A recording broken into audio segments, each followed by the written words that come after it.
দর্শক এতক্ষণ আপনাদেরকে দেখাচ্ছিলাম নানা ধরনের শুটকি মাছ বস্তায় ভরা হচ্ছে। এখন সেই বস্তাবন্দি শুটকিগুলো মাপা হচ্ছে ওই ওই দাঁড়িপাল্লায়, এবং এই যে মাপাটি হচ্ছে এটি মূলত এই শুটকি মাছের যে একটি নির্দিষ্ট পরিমাণ রাজস্ব রয়েছে যেটি বন বিভাগকে দিতে হয়, সেই কারণেই বন বিভাগের কর্মীরা এখানে উপস্থিত থেকে প্রতিটি বস্তার ওজন মাপছেন এবং এরপরই মূলত এই বস্তাগুলো ট্রলারে তোলা হবে।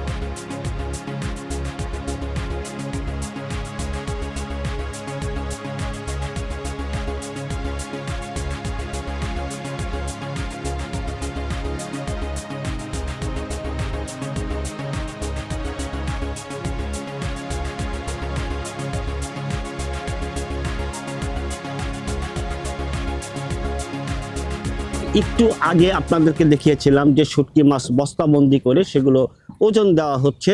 সে ওজনটি দেওয়া হয় মূলত বন বিভাগকে কতটা রাজস্ব দেওয়া হবে, মাছের বস্তায় কত কেজি মাছ আছে সেটি মাপার জন্য, যেটি আপনাদেরকে আগে বলেছিলাম। সেই বস্তাবন্দি মাছগুলো এই ট্রলারে এভাবেই এ ধরনের ট্রলারে বোঝাই করা হয়। এগুলো মূলত এরপর নিয়ে যাওয়া হবে বিক্রির উদ্দেশ্যে বিভিন্ন জায়গায়, সেটা হতে পারে, তবে এর গন্তব্য বেশিরভাগই মূলত চট্টগ্রাম এবং ঈশ্বরদী।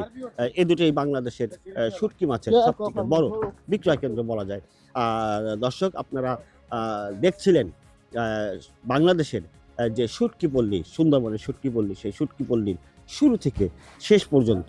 যদি ভালো লাগে তাহলে অবশ্যই আমাদের চ্যানেলটিকে সাবস্ক্রাইব করবেন, লাইক করবেন, কমেন্ট করবেন এবং আমাদের সঙ্গেই থাকবেন। আগামীতে সুন্দরবন কেন্দ্রিক, সুন্দরবনের জীবন জীবিকা এবং বাংলাদেশের উপকূলের জীবন জীবিকা নিয়ে নানা তথ্যচিত্র আপনাদের মাঝে নিয়মিত তুলে ধরব আমি রকিবউদ্দিন পান্নু। ধন্যবাদ।